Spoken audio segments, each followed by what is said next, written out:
జనవరి 19వ తేదీ శుక్రవారం మధ్యాహ్నం 2:30 గంటలకు ఆ తెలుగు విరాట్ అంతిమ యాత్ర ప్రారంభమైంది. పూలతో అలంకరించిన వాహనంపై ఉంచిన నందమూరి భౌతిక కాయం అంతిమ యాత్రలో పాల్గొనడానికి గుమికూడిన ప్రజావళిని కదిలించి వేసింది. ఏ వ్యక్తి దర్శనంతో సమస్తం చైతన్య పూరితం అవుతుందో, ఏ వ్యక్తి నిదర్శనంగా తరతరాల తెలుగు జాతి స్ఫూర్తిమంతం అవుతుందో ఆ మహాశక్తి నిశ్చేతనంగా నిర్వికారంగా తరలిపోతుంటే ఓ ఆవేదన సముద్రం ఆ తేజో విరాజితునికి అంతిమ వీడ్కోలునివ్వడానికై వెంట కదిలింది. కదిలించి ఒక జాతి పెను నిద్దర నొదిలించిన ఎన్టీఆర్ ఇక లేరన్న వాస్తవం ఎవ్వరికీ జీర్ణం కాలేదు.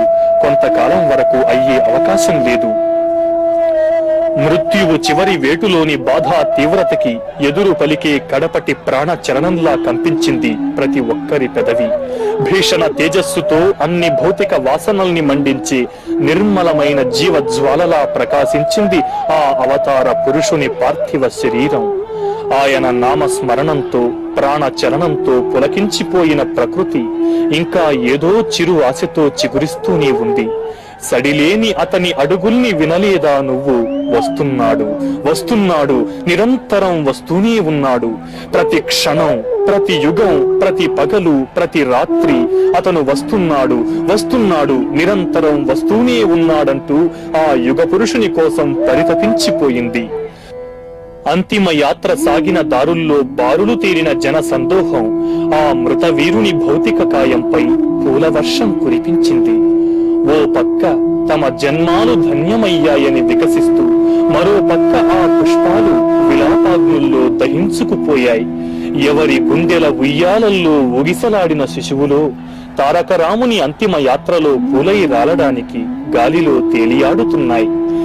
ఏ తల్లి కోసం ఎన్టీఆర్ తన జీవితాన్ని పణంగా పెట్టారో, ఏ తల్లి కోసం ఆజన్మాంతం అహరహము పరితపించిపోయారో ఆ తెలుగు తల్లి విగ్రహం ముందు నుంచి అంతిమ యాత్ర సాగుతున్నప్పుడు ఆ కల్పవల్లి కన్నీరు మున్నీరైంది.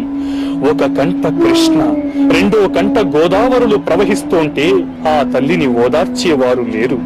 నాలుగు దిక్కుల నుంచి ఉబికొచ్చిన జనవాహిని లేవు తల్లి లేవు లేవిక, జన చైతన్య స్ఫోరకాలు రావు తల్లి రావు రావిక, ప్రతి పూట ఉత్సవ వేడుక ఊరేగింపులు అని మనవి చేసుకుంటే అనుంగు పుత్రుని కోల్పోయిన తెలుగు తల్లి కడుపు కోతతో పుత్ర శోకాన్ని వర్షించింది. ఇక నాకు ఉగాదులు లేవు, ఉషస్సులు లేవు, నేను హేమంత కృష్ణానంత శర్వరిని, నాకు కాలం ఒక్కటే కారు రూపు, నా శోకమ్ము వలెనే నా బ్రతుకు వలె నావలెనే అని రోధించింది. మార్గంలోని తెలుగు కళామూర్తులు ఈ అవిరళ యశో విరాజిత మూర్తిమత్వానికి ఏమని వీడ్కోలునివ్వాలో తెలియక అవాక్కై శిలా సదృశమయ్యాయి.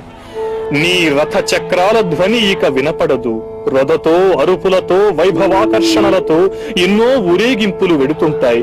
వేటిలోనూ నువ్వు కనిపించవు. వ్యర్థమైన వాంఛలతో గుండె పగిలేటట్టు ఏడుస్తూ మేమిలా కాచుకునే ఉంటాం అంటూ విషాదాంతమయ్యాయి. బుద్ధ పూర్ణిమ చేరుకున్న అంతిమ యాత్ర ఒక్క సెకను నిట్టూర్పు విడిచింది.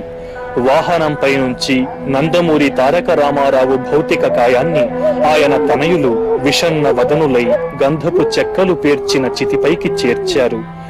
దిగాలుగా ఇదంతా గమనిస్తున్న దివిజనులు హఠాత్తుగా నోరు విప్పి, నువ్వింత తొందరగా వస్తావని మేం ఊహించలేదు, అయినా నీకు ఘన స్వాగత సత్కారాల ఏర్పాట్లు వేగిరం చేస్తున్నాం, నీ సరిజోడు మా సూర్యుడు నిన్ను తోడ్కొని వస్తాడు అని నివాళులర్పించారు. వివిధ రంగాలకు చెందిన విఖ్యాతులు భారమైన హృదయాలతో అశ్రు నయనాలతో అంతిమ వీడ్కోలునిచ్చారు.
ప్రభుత్వ లాంఛనాలతో వేద ఘోషణ నేపథ్యంలో ఎన్టీఆర్ అంత్యక్రియలు ప్రారంభమయ్యాయి. ఆయన పెద్ద కుమారుడు జయకృష్ణ చితికి నిప్పంటించారు. ఆ చితి మంటల చిటపటలో ఓ స్వరం గొంతు సవరించుకుంది. మరో ప్రపంచోత్సవానికి నాకు ఆహ్వానం వచ్చింది. నా బ్రతుకు సఫలమైంది. నా కళ్ళు చూశాయి, నా చెవులు విన్నాయి అన్న గేయం వినిపించింది. కాని జన సమూహం ఆశాశ్వాసలని విశ్వసించింది. తప్పదు, తెల్లవారుతుంది, స్వర్ణధారలతో ఆకాశాన్ని చీల్చుకుని నీ కంఠం వర్షిస్తుంది అని నినదించింది. భువిపై దేదీప్యమానంగా విరాజిల్లిన ధ్రువ తార నింగి కెగసింది.